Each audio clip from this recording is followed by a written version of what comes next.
Teaser film? Vamana ತುಂಬ ಅದ್ಭುತವಾಗಿ ಬಂದೈತೆ. ಒಂದು ಹೊಸ ಥರ ಸ್ಕ್ರೀನ್ ಪ್ಲೇ ಅನ್ಬೋದು. ಫಸ್ಟ್ ಟೈಮ್ ನನ್ನ ಧನ್ವೀರ್ ಬ್ರೋನ ಹೊಸ ಥರದ ಸ್ಕ್ರೀನ್ ಪ್ಲೇ ನೋಡೋಕ್ಕೆ. ಅವ್ರದ್ದು ಇದು ಮೂರನೇದಲ್ಲ, ನಾಲ್ಕನೇದು. 3 ಚಿತ್ರಗಳು ಬೇರೆ ಥರನೇ ಇದೆ. ಇದು ನಿಮಗೆ ಒಂದು ಮಾಸು, ಒಂದು ಫ್ಯಾಮಿಲಿ ಕಾಮಿಡಿನೂ ಅಲ್ಲಲ್ಲಿ ಶಿವು ಕೇರ್ಪೇಟ್ ಅವ್ರು ಇದ್ದಾರೆ, ಅಲ್ಲಲ್ಲಿ ನಗಿಸ್ತಾರೆ. ಮತ್ತು ತಾಯಿ ಎಮೋಷನ್ಸು ತುಂಬ ಚೆನ್ನಾಗಿ ವರ್ಕ್ ಆಗಿದೆ. ಒಂದೊಳ್ಳೆ ಮುದ್ದಾದ ಲವ್ ಸ್ಟೋರಿ ಇದೆ. ಒಂದು ಸಾಂಗೇ ಇದೆಯಲ್ಲ, ಮುದ್ದು ರಾಕ್ಷಸಿ ಅಂತ, ಒಂದು ಮುದ್ದಾದ ಲವ್ ಸ್ಟೋರಿನಿದೆ. ಒಂದು ಫ್ರೆಂಡ್ಶಿಪ್ ಅಂದರೆ ಈ ಸಿನಿಮಾಲಿ ಎಲ್ಲನೂ ಡೈರೆಕ್ಟ್ರು ತುಂಬ ಚೆನ್ನಾಗಿ ಕಟ್ಕೊಟ್ಟಿದ್ದಾರೆ. ಯಾಕೆಂದರೆ ಒಂದು ಮಾಸ್ ಸಿನಿಮಾ ಅಂದರೆ ಒಂದು ಲವ್ ಕಮ್ಮಿ ಇರುತ್ತೆ, ಇಲ್ಲ ಎಲ್ಲ ಎಮೋಷನ್ಸ್ ಇರಲ್ಲ, ಕಾಮಿಡಿ ಇರಲ್ಲ, ಇನ್ನೊಂದಿರಲ್ಲ ಅಂತ ಹುಡ್ಕಂಗೆ ಇಲ್ಲ. ವಾಮನಲ್ಲಿ ಪ್ಯಾಕೇಜ್ ಆಗಿದೆ.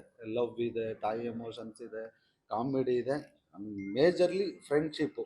ನನಗೆ ಒಂಥರ ರಾಜ ಹುಲಿ ನೆನಪಾಯಿತು. ಅದು ಒಂದು ಫ್ರೆಂಡ್ಶಿಪ್ ಬಾಂಡಿಂಗ್ ಇತ್ತಲ್ಲ, ತುಂಬ ಅದ್ಭುತವಾಗಿ ಬಂದಿದೆ. ಆಮೇಲೆ ತುಂಬ ಚೆನ್ನಾಗಿ ಮಾಡಿದ್ದಾರೆ ಕೂಡ ನಮ್ಮ ಧನ್ವೀರ್. ಎಲ್ಲರೂ ಅದ್ಭುತವಾಗಿ ಮಾಡಿದ್ದಾರೆ. 10ನೇ ತಾರೀಕು ಬಿಡುಗಡೆ ಆಗ್ತಿದೆ. ದಯಮಾಡಿ ಎಲ್ಲರೂ ಚಿತ್ರಮಂದಿರದಲ್ಲೇ ಬಂದು ನೋಡಿ ವಾಮನ ಚಿತ್ರಕ್ಕೆ ಹರಿಸಿ ಆಶೀರ್ವದಿಸಿ. ಧನ್ವೀರ್ ಅವರ ಆಕ್ಟಿಂಗ್ ಹೆಂಗಿದೆ? ತುಂಬ ಚೆನ್ನಾಗಿದೆ. ಯಾಕೆಂದರೆ ಈಗ ಇವ್ರದ್ದು 4ನೇ ಸಿನಿಮಾ. ಆ ಒಂದು ಗೊತ್ತಾಗುತ್ತೆ,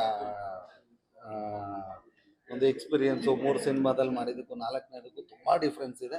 ಇದರಲ್ಲಿ ತುಂಬ ಚೆನ್ನಾಗಿ ಮಾಡಿದ್ದಾರೆ.